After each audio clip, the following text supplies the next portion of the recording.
Ya Syarifah Nona Ramli beserta seluruh keluarga beliau, keluarga almarhum Al-Habib Ramli Assegaf beserta putra beliau Habib Umar Assegaf dan seluruh ibu-ibu Majlis Ta'lim yang saya muliakan, yang tidak bisa saya sebut satu persatu, namun tidak mengurangi rasa hormat saya dan ta'zim saya kepada bapak-bapak juga yang hadir, Al-Habib Alwi Albar, yang saya muliakan Habib Toha Al-Haddad, Bapak Haji Tarno, Haji Bagio, Ustadz Iwan, Abang Khalil, dan Pak Hussein, ibu-ibu semua yang saya muliakan, saya hormati. Alhamdulillah, di pagi yang cerah ini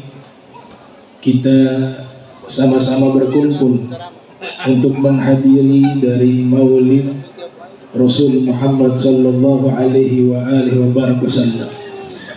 Ini sebagai salah satu bukti cinta kita kepada Nabi sallallahu alaihi wasallam. Hadzal maulid wasilah wal ghayah al mahabbah.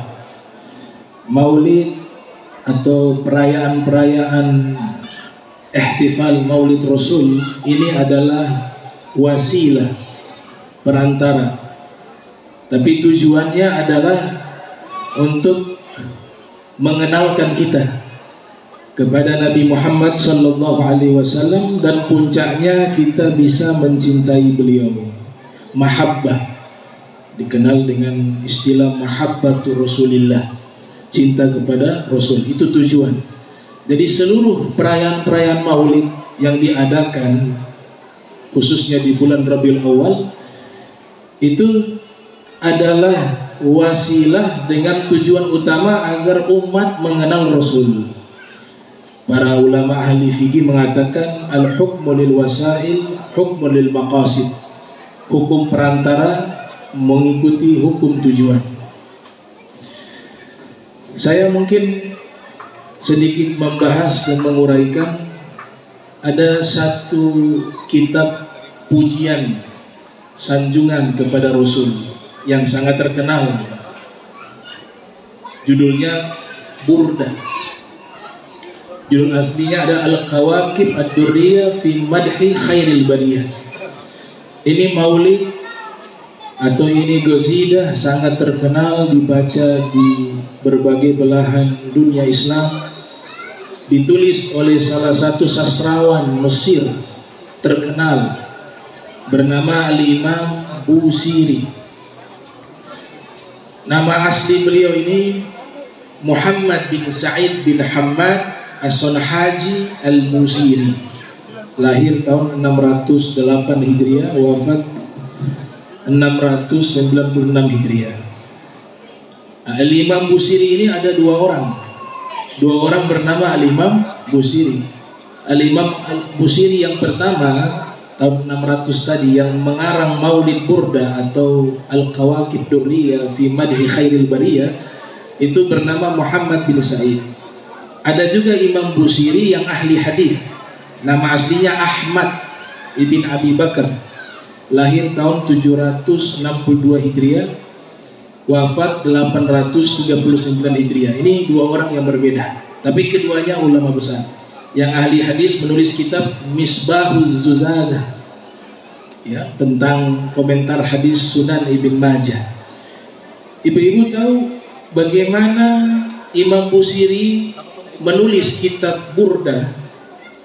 Itu punya sejarah panjang. Jadi Imam Busiri ini memang dari kecil sudah menghafal Al-Quran di usia anak-anak, dan memang sudah berguru kepada beberapa ulama yang ada. Di antara guru beliau salah satu tokoh sufi bernama Abu Abbas Al-Mursi, yang belajar kepada Imam Abu Hasan As-Sazili. Nah, beliau ini ahli di dalam membuat syair dan puisi. Di fase awal, syair-syair dan puisi-puisi yang beliau buat itu ditujukan kepada umara, para pejabat-pejabat. Di zaman itu kalau kita hadiahkan puisi syair kepada para khalifah, para pejabat, itu diberikan hadiah. Sampai pada satu saat beliau ditimpa musibah, terkena penyakit, bahasa Arabnya falij, lumpuh sebelah. Kalau bahasa medis namanya apa? Epipnea. Iya. Epipnea, ya. Lumpuh sebelah. Kalau bahasa Arabnya falij. Ketika beliau lumpuh sebelah, berobat kepada para atibba, para dokter yang ada di zaman tersebut. Seluruh dokter mengatakan penyakit ini gak bisa disembuhkan. Mungkin di zaman kita juga stroke, penyakit stroke. Maka beliau karena punya keahlian membuat pujian madah wa thana atau syair, bisa membuat puisi pujian. Beliau rubah yang dahulu beliau nulisnya syair-syair pujian ditujukan kepada para penguasa. Di saat beliau sakit, beliau teringat kepada Nabi Muhammad. Maka beliau berniat membuat pujian-pujian, sanjungan-sanjungan khusus untuk Nabi. Ditulislah itu pujian dengan tujuan bertabarukan dengan pujian tersebut kepada Nabi. Mudah-mudahan Allah sembuhkan penyakitnya berkat pujiannya kepada Nabi. Maka ditulis dari awal sampai akhir. Fakan nabiyyin fi khalqin wa fi khuluqin wa lam yudanuhu fi ilmin wa la karam wa kulluhum min rasulillahi multabisun garfan minal bahri aw rashfan minad diyami wa waqifuna ladayhi 'inda haddihim min nuqtatil ilmi aw min shaklatil hikami. فهو الذي تم معناه وصورته ثم اصطفاه حبيبا بارئ النسم منزه عن شريك في محاسنه فجوهر الحسن فيه غير منقسم دامت دعت النصارى في النبي واحكم بما شئت مدحا فيه واحتكمي وانسب إلى ذاته ما شئت من شرف وانسب إلى قدره ما شئت من عظم فإن فضل رسول الله ليس له حد فيعبر عنه ناطق بفمه. Itu penggalan dari syair puisi burda. Beliau tulis itu, ditulis sampai di satu kalimat itu disebut famablagul ilmi fihi innahu bashar. Puncak ilmu mengenal Nabi Muhammad sebagai bashar, jenis manusia. Jadi setiap kali ada ayat dan hadis, khususnya Al-Quran, yang menyatakan innama ana basyarun mithlukum yuha ilayya. Di sini kan dinyatakan saya Nabi Muhammad adalah manusia seperti kalian, namun saya diberikan wahyu. Ini pemahamannya adalah saya ini Nabi Muhammad jenis manusia, bukan dari bangsa jin, bukan dari malaikat. Tapi sifat manusia Nabi beda dengan kita, tidak sama. Huwa bashar lakal bashar. Beliau jenis manusia, tapi tidak sama dengan manusia biasa. Jadi Allah nyatakan Nabi Muhammad memang benar diutus kepada golongan manusia secara khusus. Maka Nabi Muhammad jenis manusia, bukan bangsa jin, bukan bangsa malaikat. Tapi harus diingat, manusianya Nabi Muhammad memiliki sifat-sifat yang tidak dimiliki oleh manusia biasa. Contoh, Nabi itu seumur hidup tidak pernah menguap, lam yatatawab qat, seumur hidup tidak pernah menguap. Kita manusia biasa pernah menguap. Nabi Muhammad bisa melihat dari belakang sama dengan melihat dari depan. Jadi pandangan Rasul itu dua sisi, dari depan bisa lihat, dari belakang juga bisa lihat, dan pandangannya sama. Kita hanya bisa lihat satu arah depan, tapi Nabi bisa melihat dari belakang. Inni arakum min khalfi kama arakum min amami, kata Nabi. Saya bisa melihat kalian dari belakang sebagaimana saya bisa melihat kalian dari depan. Beda. Keringat Nabi minyak kasturi, misik. Keringat kita minyak apa? Nah, ya, minyak goreng angus. Beda. Itu sahabat mengenali Nabi dari aroma wangi. Oh, ini jalan Nabi ada lewat tadi. Dari mana? Ini parfum ini hanya aroma dari keringat Rasul Muhammad. Beda. Tidurnya kita batal wudhu. Nah, kita nih punya wudhu, tidur. Bangun tidur batal wudhu. Nabi tidak. Nabi tidur, bangun langsung sholat, tidak batal wudhu. Kenapa? Kata Nabi, mata saya tertidur, tapi hati saya tidak pernah tertidur. Jadi orang yang zikir seumur hidup, setiap detiknya sampai meninggal, dari lahir sampai meninggal, zikirnya terus jalan, tidak pernah terputus, itu Nabi Muhammad. Karena tidurnya Nabi Muhammad tetap ingat Allah. Kalau kita tidur hilang, sudah mimpi macam-macam. Nabi tidak. Jadi sangat berbeda jauh kita membandingkan diri kita dengan Nabi Muhammad, sangat jauh. Beliau dikatakan di dalam Al-Quran manusia, yang dimaksud memang beliau diutus sebagai jenis manusia, tapi beliau bukan manusia pada hakikatnya. 3 pendapat mengatakan, ada yang mengatakan Nabi diciptakan dari cahaya, ada yang mengatakan Nabi diciptakan dari tanah sama seperti Adam. Nabi Adam dikatakan Adam min turab, Nabi Adam dari tanah. Tapi pendapat ketiga, dan ini saya secara pribadi memilih pendapat ketiga ini, Nabi Muhammad karena sebagai jenis manusia ada unsur tanah dalam penciptaannya, tapi kelebihan Nabi ada juga unsur cahaya, dan cahaya ini hanya khusus untuk Nabi Muhammad. Makanya kadang-kadang wajah beliau bercahaya ya. Beliau ketika masuk ke dalam kamar, istri beliau sedang menjahit. Lampu pelita padam karena kehabisan minyak. Jarum jatuh di dalam kamar yang gelap gulita. Sang istri mencari-cari jarum di dalam kamar yang gelap, tidak ditemukan itu jarum karena gelap. Tiba-tiba Nabi masuk ke dalam kamar. Wajah Nabi bercahaya. Itu ruangan kamar yang gelap berubah menjadi terang sehingga jarum pun bisa dilihat. Itu dari mana? Dari wajahnya Rasul Muhammad ada unsur nur, cahaya. Nah, ini Imam Busiri ketika menulis syair tersebut, puncak ilmu mengenal Nabi Muhammad sebagai jenis manusia. Setelah itu beliau tidak mampu lagi melanjutkan syair itu. Tidak dapat inspirasi. Apa sih kira-kira lanjutannya?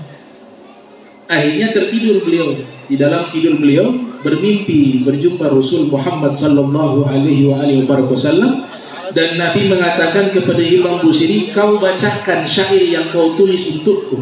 Maka dibacakan sampai ke baris atau kalimat famablagul ilmi fihi innahu basyarun.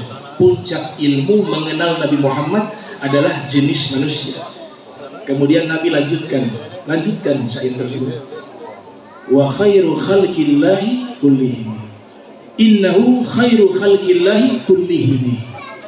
Dan sesungguhnya Nabi Muhammad adalah sebaik-baiknya makhluk dari seluruh makhluk yang ada. Jadi itu lanjutannya dari Nabi Muhammad di Burda itu. Kalau kita baca kitab Burda, wa innahu khairu khalqillahi kullihim, itu langsung Nabi yang tambahkan lewat mimpinya Imam Busiri. Imam Busiri bangun dari tidur sembuh dari penyakit falis, stroke, dia sembuh. Di dalam mimpi itu Nabi berikan kesembuhan dengan apa? Nabi memberikan selendangnya Nabi Muhammad dalam mimpi. Imam Busiri, ini selendang saya berikan dengan maksud, dengan selendang ini tabarrukan bisa jadi syifaun, jadi penawar, jadi penyembuh. Dipakaikan kepada Imam Busiri selendang tersebut, bangun dari tidur sembuh dari penyakitnya. Padahal di vonis para dokter itu sudah mengatakan tidak bisa sembuh, tapi karena tabarukan dengan memuji Nabi lewat syair-syair pujian tersebut, Nabi berikan selendangnya kepadanya, dia sembuh. Maka kitab ini juga bagus dibaca kalau ada orang sakit stroke. Tambah dengan batogo di antiviral Jawa ya, biasa batogo itu secara fisik, tapi ada obat yang lebih mujarab dari itu. yaitu obat yang kita wasilah lewat perantara Nabi Muhammad. Itu salawat tib, salawat obat. Allahumma salli ala sayyidina Muhammad tibbil qulub wa dawaiha wa afiyat abdani wa shifaiha wa nuril absari wa dhiyaiha wa quti ajsadi wa arwahi wa hidaiha. Nabi katakan Allahu yashfi, Allah yang menyembuhkan. Tapi barokah Nabi juga diberikan apa? Syifaun. Nabi juga obat fisik maupun non fisik, obat jasad maupun ruh, obat badan maupun hati. Itu barokah Nabi SAW. Karena beliau sembuh lewat selendang yang Nabi berikan, maka dinamakan pujian tersebut dengan burdah. Burdah itu artinya selendang. Dulu di zaman sahabat, ada sahabat namanya Ka'ab bin Zuhair. Dulu beliau ini menulis puisi, syair untuk menyerang Nabi ketika belum memeluk agama Islam. Jadi dibuat puisi-puisi, dibuat syair-syair, tujuannya untuk menjatuhkan Rasul Muhammad sallallahu alaihi wasallam.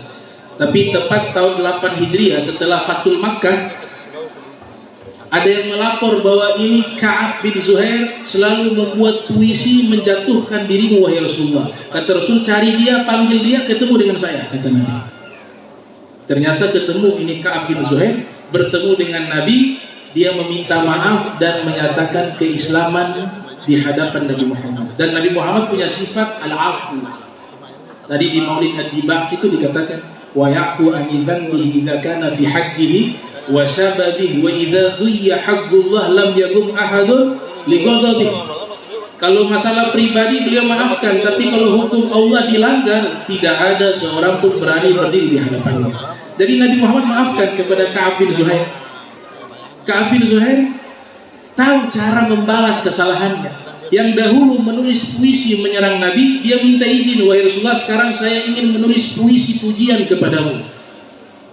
Banat su'ad dalam puisinya di bagian bawah. Ditulislah puisi yang sangat panjang, dibacakan di hadapan Nabi. Maka Nabi pun tersenyum bahagia dengan pujian tersebut. Nabi menghadiahkan selendangnya kepada Ka'ab bin Zuhair. Dikasih hadiah sama Rasulullah. Yang tadinya dia menyerang Nabi dengan puisi, menjatuhkan Nabi dengan puisi, sekarang berubah menjadi pembela Nabi lewat puisi, lewat sanjungan, al-thana wal madah. Selendang itu diberikan kepada Ka'ab bin Zuhair, selendang Rasul. Waktu berjalan, selendang ini diwariskan sampai kepada Khulafaur Rasyidun, sampai ke masa Daulah Umayyah. Selendang ini selalu digunakan oleh para raja, para khulafa, para penguasa. Di hari raya Idul Fitri, Idul Adha, mereka para raja gunakan selendang Nabi. Itu diwariskan turun-temurun sampai masa invasi bangsa Mongol di Baghdad. Bangsa Mongol mengambil itu selendang Nabi. 2 juta kaum muslimin dibantai dalam waktu 40 hari 40 malam. Ini tercatat dalam kitab Tarikhul Khulafa yang ditulis oleh Imam As-Suyuti yang lahir 849 Hijriah, wafat 911 Hijriah. 2 juta umat Islam dibantai dalam waktu 40 hari 40 malam. Semua buku-buku yang ada yang ditulis oleh para ulama dari generasi ke generasi dibakar habis. Sebagian dibuang ke sungai Tigris dan Efrat, sehingga warna air sungai itu berubah menjadi warna hitam karena tintanya luntur. Saking banyaknya kitab-kitab yang dihancurkan oleh bangsa Mongol, itu dinyatakan dalam kitab sejarah oleh Al-Hafiz Ibnu Katsir yang lahir tahun 700 Hijriah, wafat 774 Hijriah, dalam kitab Al-Bidayah wa Nihayah. Kuda nyebrang lewat menggunakan jembatan dari kitab-kitab. Jadi sungai sudah tertutup dengan kitab sehingga kuda bisa menyeberangi itu sungai. Saking banyaknya kitab dan buku-buku yang mereka buang di sungai Tigris maupun Efrat dan Dijlah. Orang-orang Mongol mendapati selendangnya Nabi. Ibnu Athir mengatakan selendang Nabi yang Nabi hadiahkan kepada Ka'ab bin Zuhair itu warna hitam, mukhattah, ada garis-garisnya selendang itu. Burdah namanya. Bangsa Mongol mereka invasi, runtuh Daulah Abbasiyah pada abad 6 Hijriah. selendang Nabi ditemukan, mereka coba membakar selendang Nabi, tidak bisa terbakar. Bagaimana mungkin bisa terbakar? Itu selendang pernah bersentuhan dengan kulit Nabi Muhammad. Itu selendang pernah bersentuhan dengan keringat Nabi Muhammad. Wallahi, demi Allah, keringat Nabi tidak bisa terbakar dengan api. Jangankan api dunia, api neraka bisa padam dengan keringat Nabi Muhammad. Maka dibakar itu selendang, tidak terbakar. Akhirnya sudah mereka tinggalkan itu selendang, ditemukan oleh orang Muslim, diwariskan masuk ke museum sekarang di Istanbul, di Turki. Sampai sekarang selendang itu masih ada di museum yang ada di Turki, di Istanbul. Nah, ini juga disebut dengan burda. Nah, ulama-ulama menjelaskan kitab Maulid Burda itu sangat banyak, karena kitab ini sangat indah, sangat cantik di dalam memuji Nabi Muhammad. Ada Imam Ibnu Hajar Al-Haytami yang lahir tahun 909 Hijriah, wafat 974 Hijriah, menulis keterangan dari Maulid Burda berjudul Al-Umdah fi Syarhil Burda. Ada juga ulama Maghrib di Maroko, namanya Ibnu Ajibah, juga menulis kitab komentar dari Maulid Burda berjudul Al-Umdah fi Syarhil Maulid Burda atau fi Syarhi Al-Burda. Ada juga Dr. Sultani dan Syekh Ahmad, mereka membahas dari grammar bahasa Arab, analisis kosakata, i'rab, berjudul Al-Umdah fi i'rabil Burda. Jadi ramai ulama menjelaskan kitab Maulid Burda atau kitab Al-Kawakib Ad-Durriyah fi madhi al-khairil bariyah, fi madhi khairil bariyah. Itu kitab Burda. Isinya saya ingin terangkan sedikit. Isi dari Maulid Burda itu di fasal yang dimana beliau mengatakan faqan nabiyyin fi khalqin wa fi khuluqin.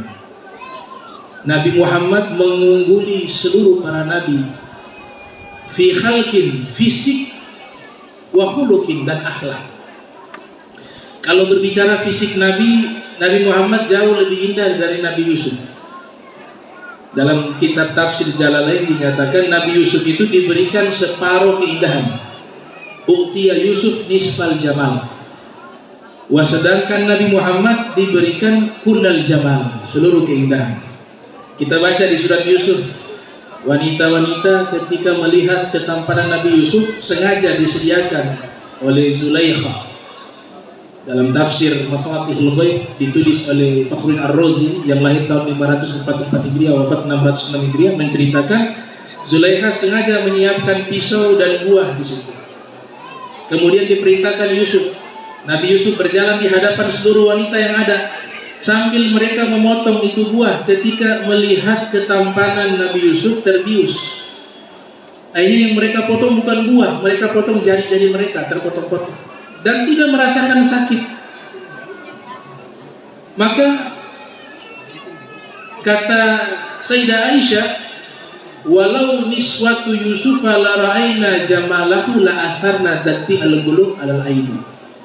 Seandainya wanita-wanita Nabi Yusuf melihat ketampanan Nabi Muhammad, keindahan Nabi Muhammad, yang mereka potong dan iris bukan hanya jari mereka, tapi hati mereka juga ikut terpotong-potong.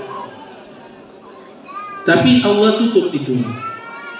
Imam Qurtubi mengatakan Nabi itu belum Allah buka hakikatnya di hadapan manusia. Kalau Allah buka hakikatnya Nabi di hadapan manusia, itu tidak ada seorang pun manusia mampu memandang wajahnya.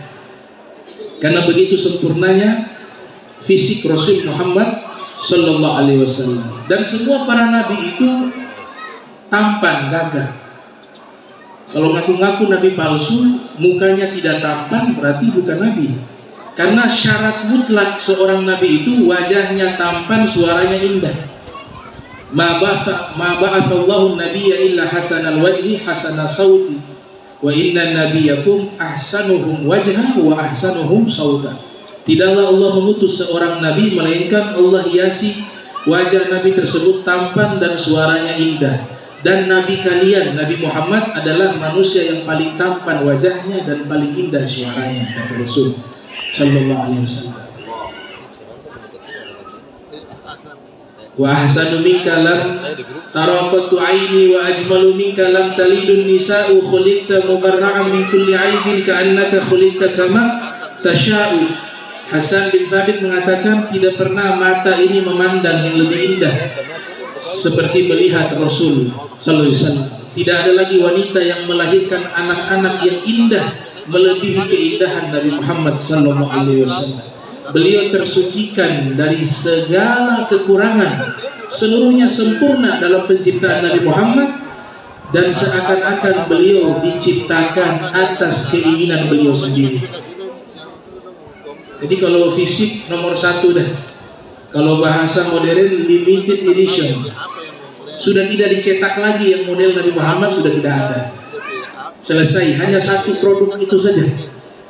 Sudah diciptakan, fisiknya gagah, fisiknya tampan, suaranya indah. Salah satu kenikmatan di surga, kata Abu Lais Samarqandi, ulama Samarqand, pengarang kitab Tanbihul Ghafilin, menyatakan seluruh penghuni surga di surga akan dikumpulkan oleh Allah dan diperintahkan Nabi Muhammad membacakan Al-Quran di hadapan seluruh penghuni surga. Dan seluruh penghuni surga menikmati keindahan suara Nabi Muhammad yang tidak pernah mereka mendengar ketika hidup di dunia. Ada suara seindah itu seperti suara Nabi Muhammad. Kalau Nabi Daud terkenal suara indah. Ibnu Katsir dalam kitab Al-Bidayah wa Nihayah menyebutkan, mengilustrasikan indahnya suara Nabi Daud ketika membaca kitab Zabur. Itu hewan-hewan yang ada di dalam hutan ketika mendengar Nabi Daud membaca kitab Zabur dengan suara yang indah, seluruhnya keluar dari hutan mendekati Nabi Daud untuk menikmati keindahan suara Nabi Daud membaca kitab Zabur. Saking indahnya. Sungai yang mengalir airnya. Ketika Nabi Daud membaca kitab suci Zabur dengan suara indah, sungai yang mengalir berhenti sesaat. Karena juga merasakan keindahan suara Nabi Daud. Bahkan dikatakan oleh Abu Ja'far Muhammad ibn Jarir At-Tabari dalam kitab Tarikhul Umam wal Muluk yang lahir tahun 224 Hijriah, wafat 310 Hijriah, hewan-hewan yang mendengar bacaan Nabi Daud alaihissalam ketika membaca kitab Zabur, begitu indahnya bacaan Nabi Daud, itu hewan-hewan terhipnotis. Sampai Nabi Daud selesai membaca, mereka masih terbius dengan kenikmatan suara Nabi Daud hingga berhari-hari lupa makan, lupa minum, sampai mati seluruh hewan itu. Kalau Nabi Daud seperti itu suaranya, kef Nabi Muhammad. Bagaimana suara Rasulullah Muhammad sallallahu alaihi wasallam? Cuma di dunia disimpan itu, disimpan. Karena kalau ada yang mendengar bisa bahaya, bisa meninggal. Itu hal yang mungkin. Al-Habib Umar bin Muhammad bin Salim bin Hafiz, ketika kami hadiri majlis beliau di Tarikh di Hadramaut tahun 2006, saya menyaksikan sendiri dan mendengar sendiri ketika beliau berdoa ibtihal. Itu di samping-samping orang pingsan, 30 orang pingsan, 20 orang pingsan, bahkan pernah 60 orang pingsan karena khusyuk mendengarkan bacaan doa tersebut. Dibawa dengan mobil pick up, saking banyaknya yang pingsan. Itu Al-Habib Umar. Bagaimana dengan suara Nabi Muhammad? Makanya nanti kita minta sama Allah bisa masuk surga, sehingga kita bisa bertemu dengan beliau, bisa melihat beliau, bisa mendengar suara beliau. Usaha masuk surga, ibu-ibu, bapak-bapak, saya juga. Kita perbaiki ibadah kita perbaiki hati kita perbaiki lisan kita perbaiki mata kita gunakan kepada hal-hal yang menyenangkan hati Nabi Muhammad. Bashir wajhan nabiyaka, bashir wajhan nabiyika bisoleh a'malikum. Berikan kegembiraan di wajah Nabi kalian dengan amal soleh kalian. Ini berbicara fisik, fisiknya Rasul. Kalau akhlak lebih dahsyat lagi. akhlak terbaik akhlaknya Rasul Muhammad. Jadi Rasulullah itu manifestasi dari seluruh akhlak yang ada di dalam Al-Quran dan sifat-sifat Allah. Sifat-sifat Allah yang indah itu dibuktikan oleh Nabi dengan akhlak beliau. Dan kalau menceritakan akhlak beliau, Al-Habib Ali Al-Habsyi mengatakan bahwa kana Nabi sallallahu alaihi wasallam kana tasafa sallallahu alaihi wasallam min mahasinil akhlaq bima tadifu an kitabatihi butul awraq. Akhlak Nabi itu saking indah dan saking luar biasa. Kalau kita ingin menulis akhlak Nabi di lembaran-lembaran kertas, itu kertas tidak akan cukup dan tidak akan mampu mengungkapkan akhlak Nabi Muhammad. Bahkan dikatakan oleh beliau, "Fama min khuluqin fil bariyati mahmud illa wa huwa mutalaqqa an zainil wujud." Kalau kita lihat ada orang punya akhlak yang baik, baik dia orang muslim ataupun non muslim, karena non muslim juga ada orang baik. Ada Bunda Teresa, Bunda Teresa itu setiap hari dengan yayasannya memberikan makan kepada manusia 2 juta orang setiap hari. Pakaiannya hanya 2, pakaian untuk ibadah dan pakaian untuk keluar rumah. Habisnya dengan puasa. Saya pernah bertanya kepada salah satu guru, ini Bunda Teresa ini akhlaknya luar biasa, walaupun Nasrani.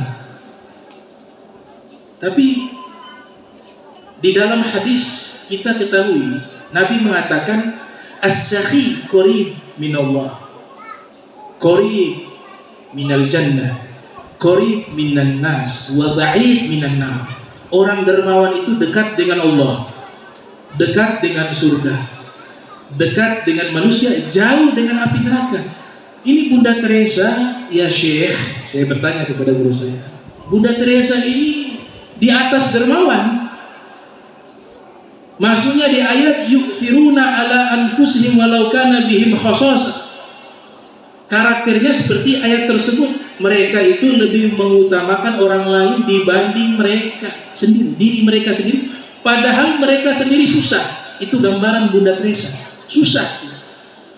Untuk makan sendiri lebih banyak puasa. Tapi hartanya, dana yang dia kumpulkan dia bagikan kepada orang-orang miskin, orang-orang fakir.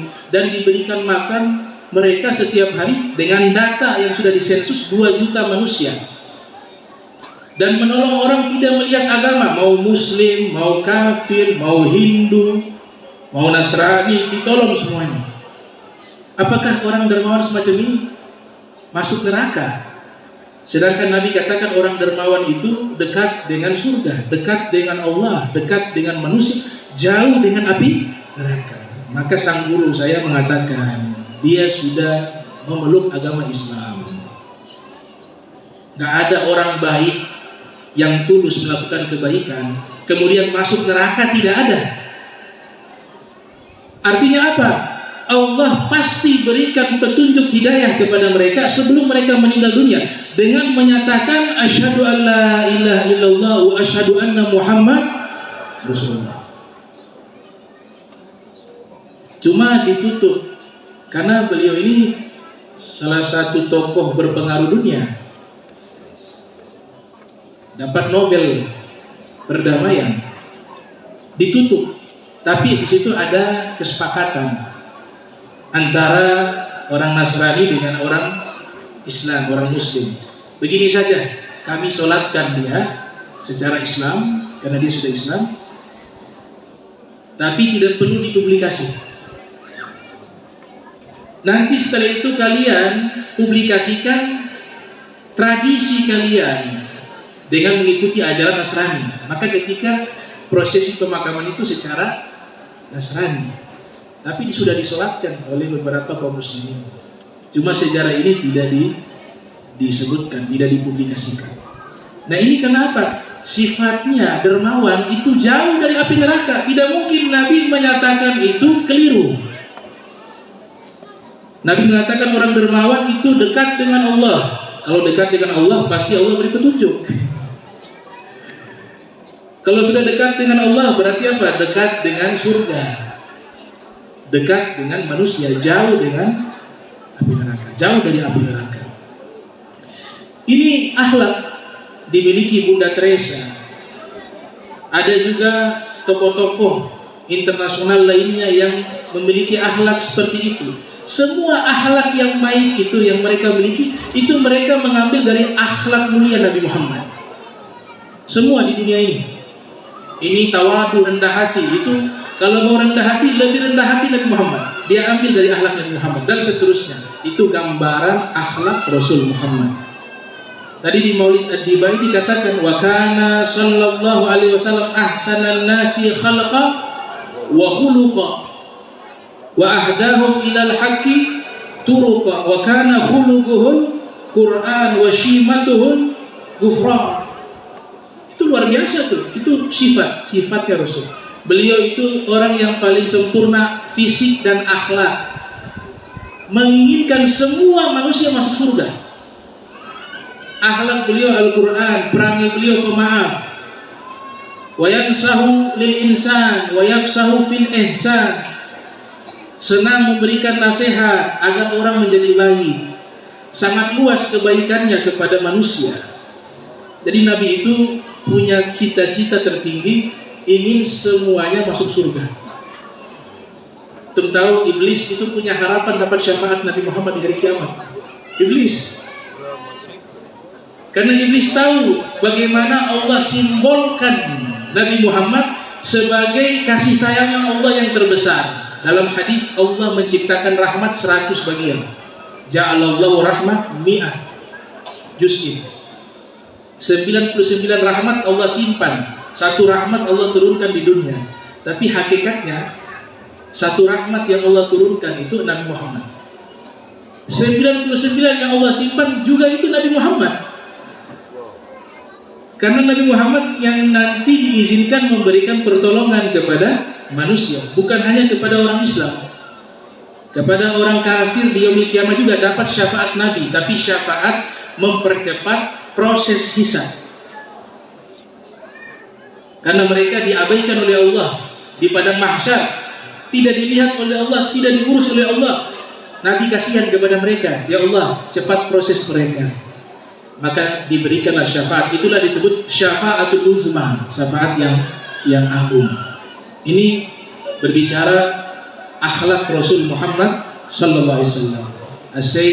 As-Sayyid Ja'far Al-Barzanji juga menyatakan dengan istilah kana sallallahu alaihi wasallam akmalan nas khalqa wa khuluqa. Adalah Rasulullah manusia yang paling sempurna. Pakai kata akmal. Tadi ahsan di Maulid Ad-Dibai pakai menggunakan lafaz ahsan. Di Maulid Simtuduror menggunakan kata ahsan, paling bagus. Tapi kalau di Maulidnya Barzanji, Sayyid Ja'far Barzanji menyebutkan akmal. Nabi Muhammad itu manusia yang paling sempurna akhlak dan fisiknya. Zatin wa sifatin saniyah, memiliki zat yang mulia dan sifat yang mulia. Ini Rasul Muhammad sallallahu alaihi wasallam. Fakan nabi fi khalqin wa fi khuluqin wa lam yudanuhu fi ilmin wa la karam.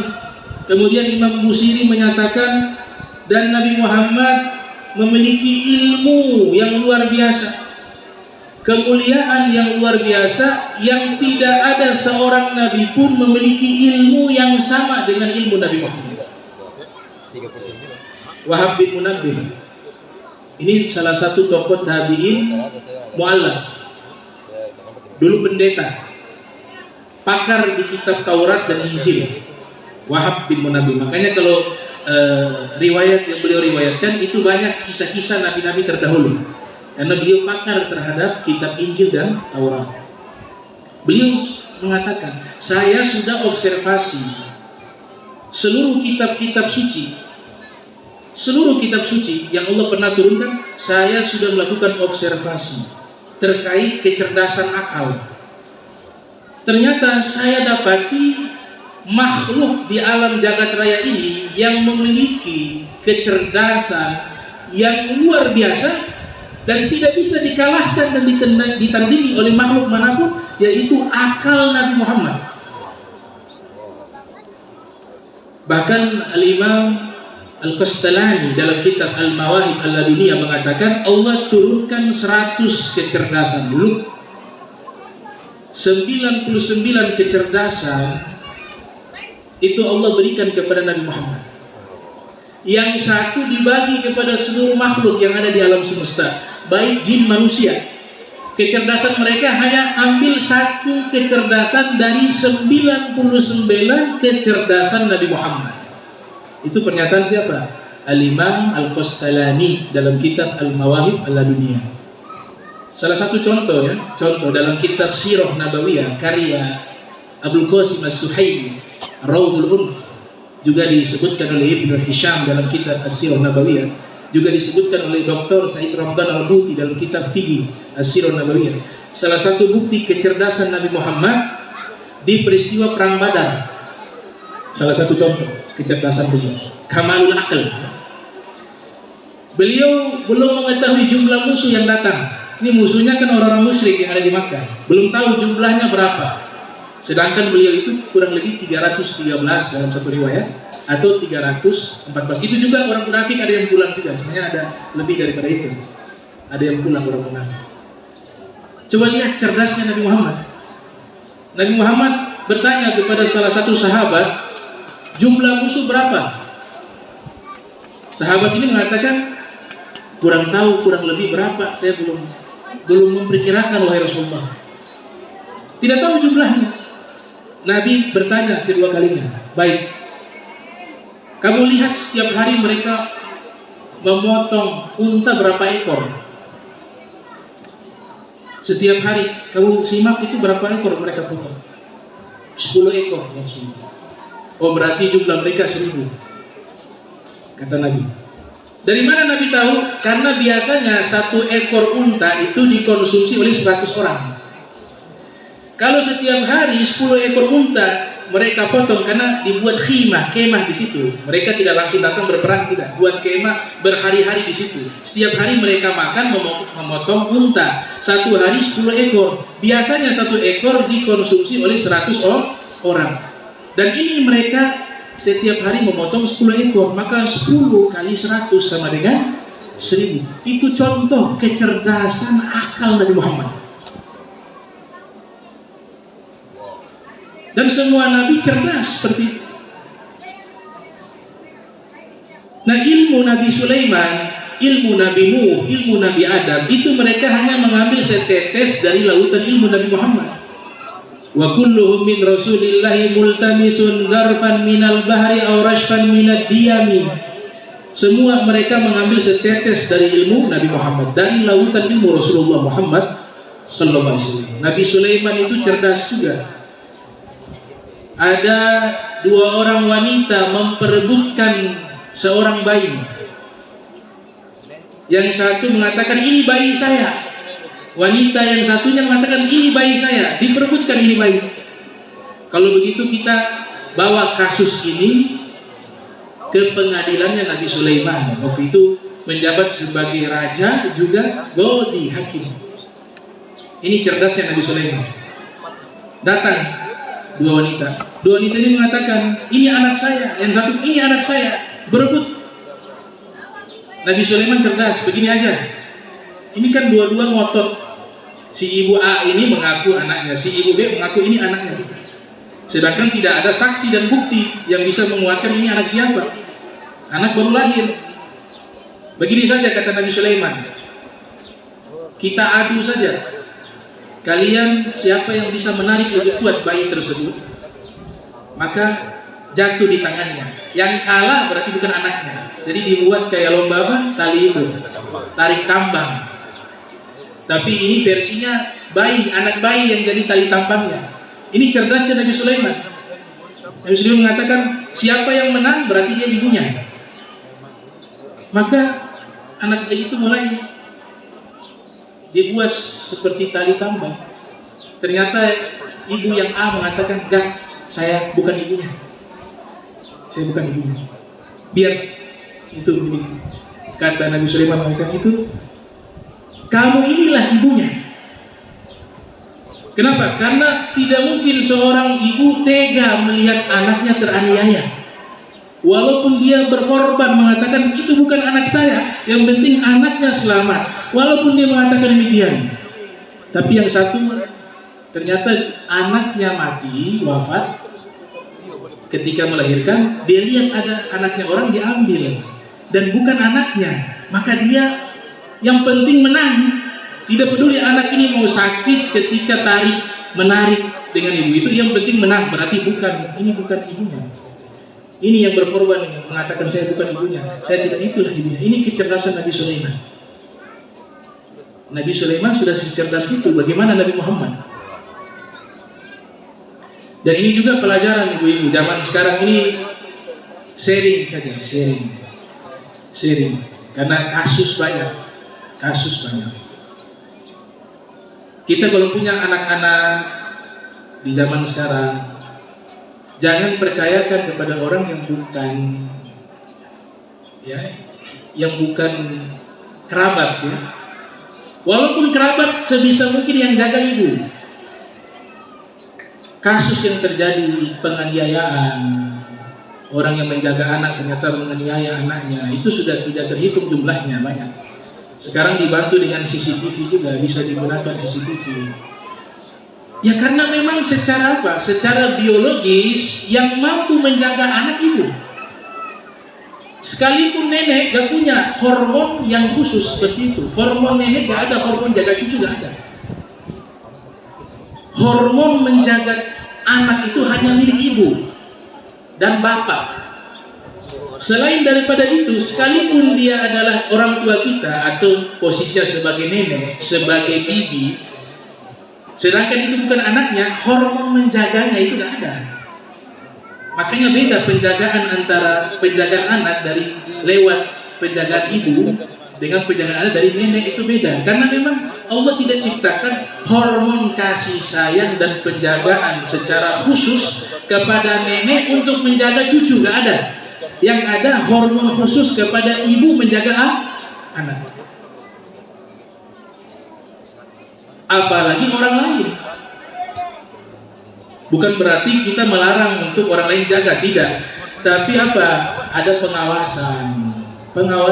Sekarang canggih, ada CCTV. Kita pakai handphone kemanapun kita pergi. CCTV yang ada di rumah, kita bisa nonton di handphone kita. Oh, ini di rumah sedang begini. Pakai itu. Nah, ini satu kemajuan teknologi yang bisa membantu kita. Dan ini tanda-tanda hari kiamat, CCTV. Kami baca di satu riwayat hadis, Nabi mengatakan la taqumu sa'ah, hari kiamat tidak akan terjadi kecuali seseorang berbicara dengan pentil cambuk. Pentil cambuk itu bentuknya di zaman itu bulat, persis kayak CCTV. Kata Nabi, hari kiamat tidak akan terjadi kecuali ada orang berbicara dengan pentil cambuk. Kalau rumah-rumah mentereng di Jakarta, di kota-kota besar, kita kalau mau bertamu di rumah orang kaya, mau masuk ke dalam pagar itu harus ngobrol dengan kamera. Tekan tombol, dengan siapa? Fulan bin Fulan. Oh, dia lihat kita tuh dari situ. Kita seakan-akan ngobrol dengan pentil cambuk. Dan itu Nabi sudah sabdakan 1000 tahun yang lalu. Hari kiamat tidak akan terjadi kecuali seseorang berbicara dengan pentil cambuk. Cuma kan tidak mungkin Nabi bahasakan mereka berbicara dengan CCTV. Zaman itu mau paham apa CCTV? Tambah bingung. Tapi kalau Nabi Muhammad paham, ini ilmu yang kita tidak tahu sudah dimiliki oleh Nabi. Ilmu sejarah alam semesta, mulai dari awal penciptaan sampai hancurnya alam semesta, sampai disebutkan oleh Nabi manusia terakhir yang masuk surga, itu Nabi tahu semua. Nabi jelaskan satu persatu. Itu kami baca di kitab Fathul Bari karya Al-Hafiz Ibnu Hajar Asqalani, syarah dari Sahih Al-Bukhari. Ini tanda kiamat. Jadi tanda kiamat gak perlu ditakuti, tidak berdosa. Cuma itu sebagai nasihat alamah bahwa kita ini harus lebih mempersiapkan diri kita dengan amal yang baik, karena usia zaman kita ini ya akhir zaman, peradaban 7 sudah akhir, gak lebih dari itu. Dan ini dijelaskan oleh Profesor Dr. Al-Habib Abu Bakar Al-Admi di dalam kitab Al-Usus wal Muntalafat. Tanda kiamat yang jelas terjadi saat ini juga, yaitu Nabi katakan tataqarabul aswaq. Wa fi riwayah hatta tataqarrabal aswaq. Tidak akan terjadi hari kiamat kecuali pasar-pasar ada di hadapan wajahnya. Coba itu bahasa yang Nabi sampaikan, gak perlu 1000 tahun lalu. Di zaman belum ada nih dunia online, pasar-pasar online, ada macam-macam di situ. 10 tahun, 20 tahun yang lalu, kalau ada ungkapan mengatakan pasar-pasar di hadapan wajah kita, itu tidak masuk di akal. Bagaimana ada pasar di hadapan wajah kita? Tapi kalau kita tarik di zaman kita, hal itu sudah terjadi. Sekarang di handphone itu segala macam produk ada. Pasar sampai Pinangnya ada. Pinang jual online ada.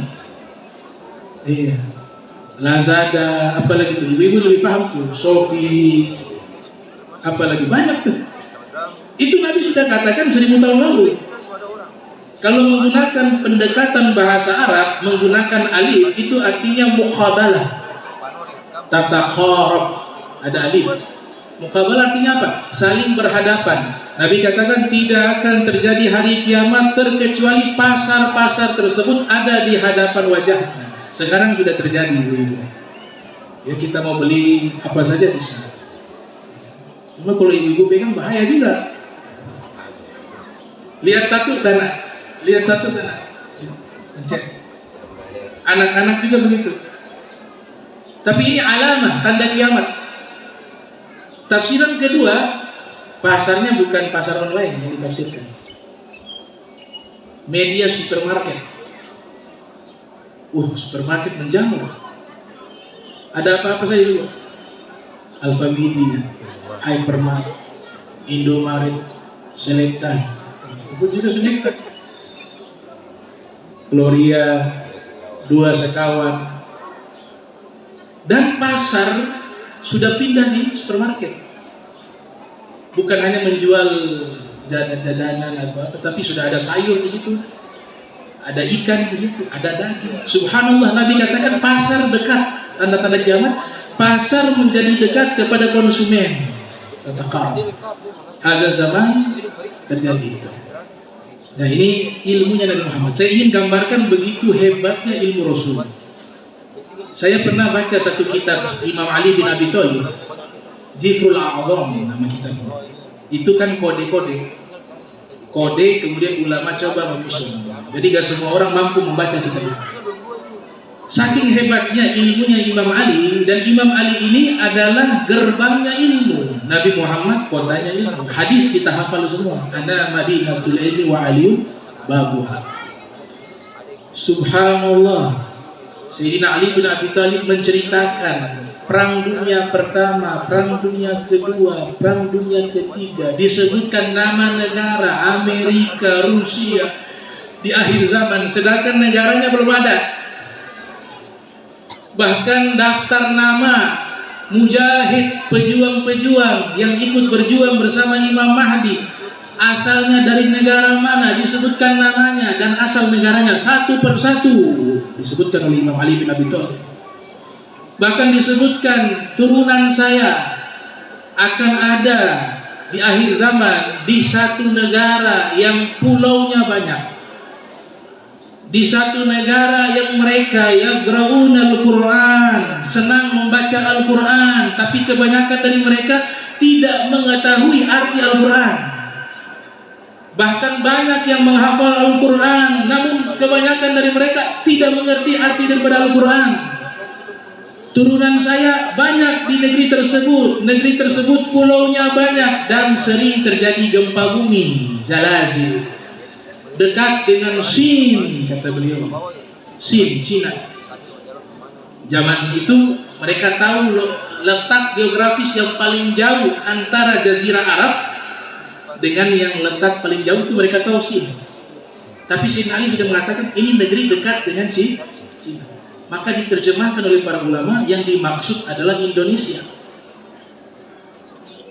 Indonesia, dan itu terbukti. Bahkan disebut nama-nama tokoh. Abu Hurairah punya riwayat separuh, dijelaskan Ibnu Hajar, Hitler disebut namanya. Hitler, Saddam Hussein. Kemudian nanti perang dunia ketiga, Armageddon, di dalam kitab suci Injil disebut Armageddon. Itu sudah disebutkan semuanya. Dan Syam dikuasai oleh bangsa Romawi.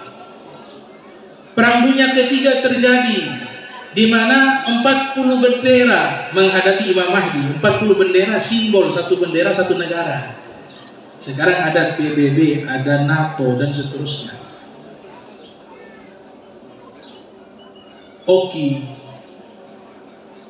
Dan nanti dikatakan ada senjata. Ini hadis riwayat Imam Ahmad dalam Musnad. Ada senjata, Nabi ceritakan di hadapan umatnya, di hadapan sahabat. Ada senjata di zaman itu kalau berperang, mereka berperang di daratan di bawah, tapi kalau ada burung lewat di atas saudara mati.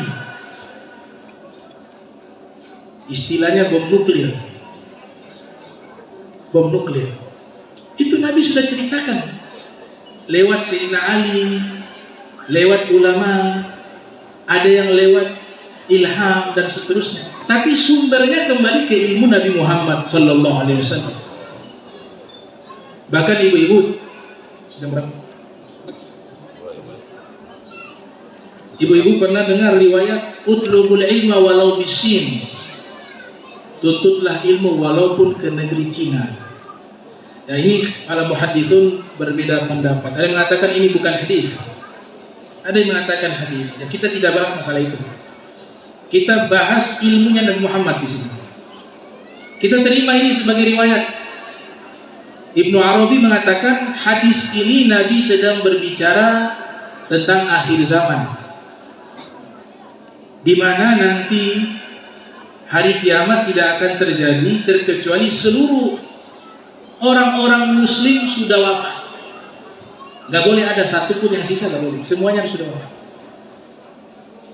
Kami berpikir bagaimana umat Islam yang sangat banyak, ini jumlahnya miliaran seluruh dunia, kok bisa punah?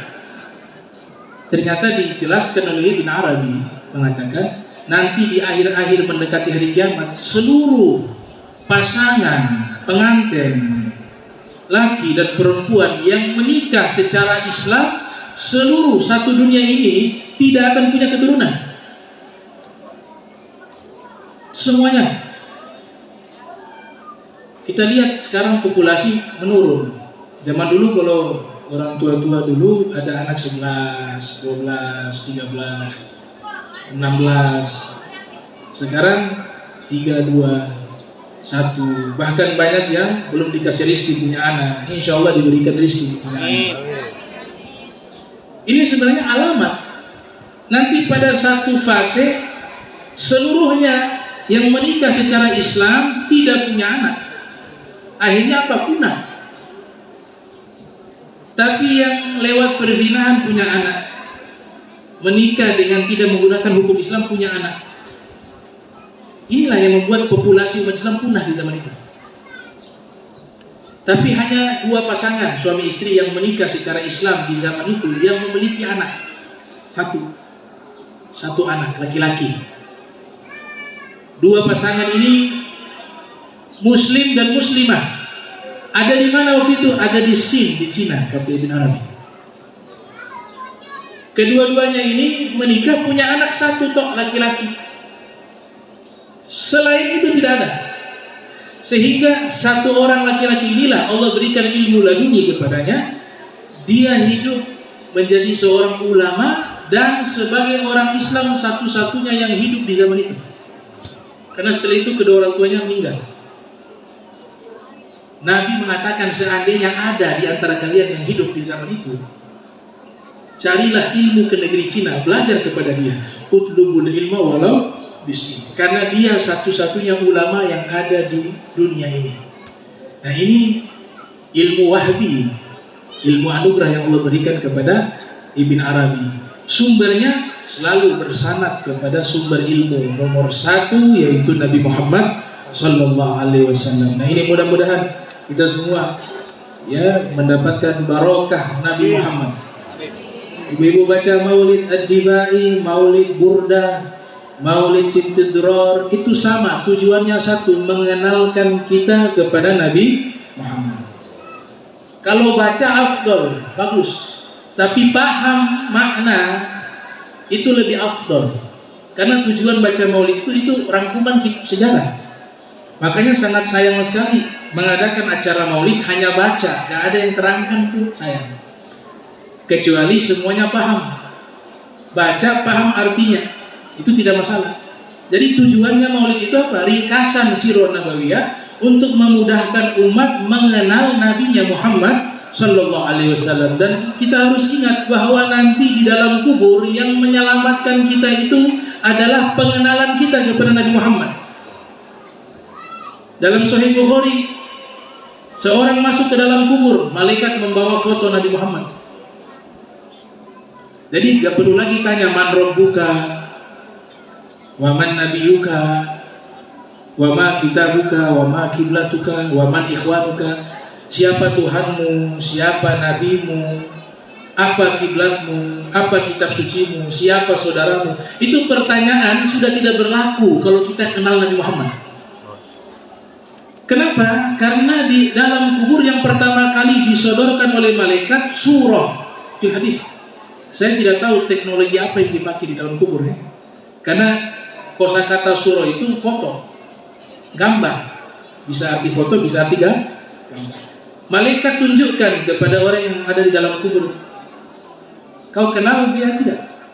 Hal arafta hadza rajul. Kau kenal siapa orang di foto ini?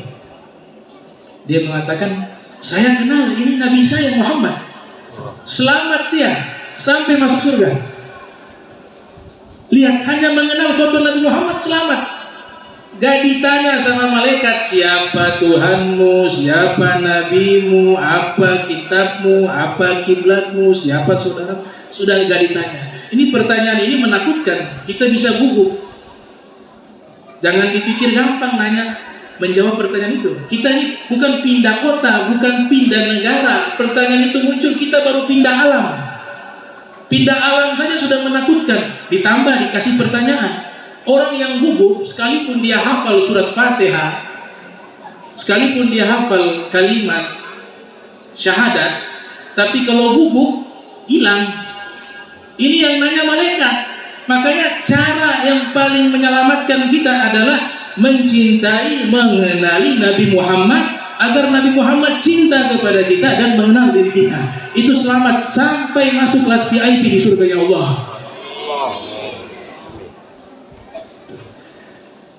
Para sufi mengatakan kalau mau tahu Nabi kenal kamu, gampang. Kamu cari tahu seberapa kenalnya kamu dengan Nabi.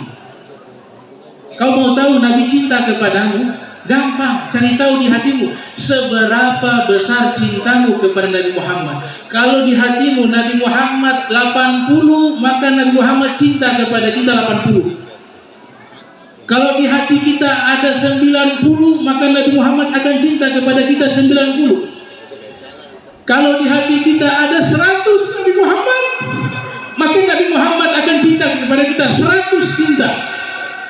Kalau ala Nabi dikasih foto, kenal habis. Kalau dia mengatakan saya kenal ini Nabi Muhammad, ini pengenalannya bukan bahasa lisan atau hafalan, tapi pengenalannya itu dia bisa menjawab bahasa hati, bahasa mahabbah, bahasa cinta kepada Nabi Muhammad. Lidah otomatis, mata otomatis langsung mengenali Nabi Muhammad. Karena tidak mungkin orang yang cinta Nabi Muhammad 90 atau 80 bahkan 100 kemudian meninggal dunia tidak pernah mimpi Nabi Muhammad. Tidak mungkin. Kalau benar kita cinta Nabi Muhammad, pasti walaupun sekali pernah lihat Nabi di dalam mimpi. Dulu wanita di Syam, dia datang kepada seorang syekh menangis seperti dapat musibah besar. Dia mengatakan, ya syekh, fi hadzal yaum, di hari ini saya mendapatkan musibah sangat besar. Kata syekh, musibah apa wahai ibu? Ya ajuz, wanita itu sudah tua. Musibahnya sudah 3 hari 3 malam saya tidak pernah melihat Nabi dalam mimpi. Itu musibah besar. 3 hari tidak pernah lihat Nabi Muhammad dalam mimpi. Bagi saya itu musibah besar. Maka Syekh itu heran. Berarti kamu setiap hari mimpi Nabi? Benar, setiap malam kalau saya tidur saya melihat Nabi Muhammad di dalam mimpi. Saya bertemu Nabi Muhammad di dalam mimpi. Namun 3 hari ini berturut-turut tidak pernah lagi Nabi Muhammad hadir dalam mimpi saya. Ini musibah besar bagi saya. Kita ini sudah berapa tahun tidak mimpi Nabi Muhammad? Sudah berapa lama tidak pernah lihat Nabi Muhammad? 60 tahun, 50 tahun, 40 tahun, 70 tahun. 3 hari musibah. Ditanya, amalanmu apa? Setiap hari saya membaca salawat. Ada 2 riwayat, 30.000 kali setiap hari saya membaca salawat kepada Nabi Muhammad sallallahu alaihi wasallam. Nah, mudah-mudahan kita bisa mendapatkan syafaat Rasul Muhammad sallallahu alaihi wasallam. Bismillahirrahmanirrahim. Alhamdulillahirabbil alamin. Allahumma shalli wa sallim ala sayyidina Muhammad. Allahumma jam'ana hadza jam'a marhuma wa tafarraqna ba'da tafarruqan ma'suma wa la tajal minna wa la minna syakila mahruma. Allahumma shalli wa sallim ala nuril anwar wa sirril asrar wa triyakil ayyam miftahi babil yasar sayyidina Muhammadil mukhtar wa ala ali athhar wa ashabil akhyar anana wa fadalih. Allahumma shalli wa sallim ala sayyidina Muhammad fil qulub wa dawa'iha wa afiyat abadani wa shifaiha wa lil absari wa diyahi wa kuti azali wa ruhi hidayah. ربنا اغفر لنا ولإخواننا الذين سبقونا بالإيمان ولا تجعل في قلوبنا غلا للذين آمنوا إنك رؤوف رحيم. سبحانك وبحمدك أشهد أن لا إله إلا أنت أستغفرك وأتوب إليك. وصلى الله على سيدنا محمد وعلى آله وصحبه وسلم. والسلام عليكم ورحمة الله وبركاته.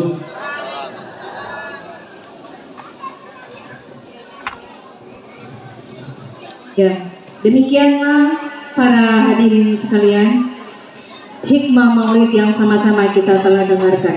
Dengan ditutup pembacaan doa dari Habib Abdurrahman, maka acara kita pada hari ini telah selesai. Atas nama MT Majelis Taklim Khairul Huda dan Ibu Dona Ramli, kami memohon maaf bila ada kekurangan pada acara ini. Di lobi makan kue serabi dibawa dari kota. Dengan peringatan Maulid Nabi, semoga bertambah keimanan kita. Hari Minggu akad nikah, malam Senin bagai di surga. Agar pernikahanmu barokah, landasilah dengan agama. Demikianlah para hadirin sekalian, kita tutup acara pada hari ini dengan kafarah majelis. Mari ibu-ibu kita sama-sama tutup majelis yang mubarak ini dengan mudah-mudahan tadi keton doa diterima oleh Allah Subhanahu wa taala. Mari kita tutup dengan doa kafarah majelis, sama-sama membaca wal asri 3 kali baru kafarah.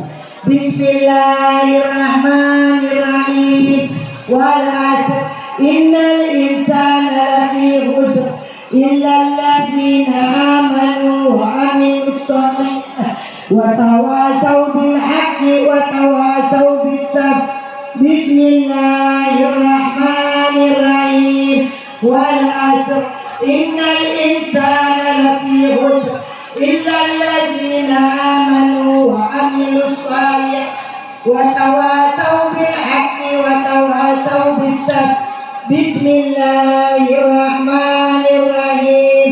Wal asr innal insana lafi khusr illa alladzina amanu wa amilus shalihat wa tawasaw bil haqqi wa tawasaw bis sabr. Subhanallahi wa bihamdihi,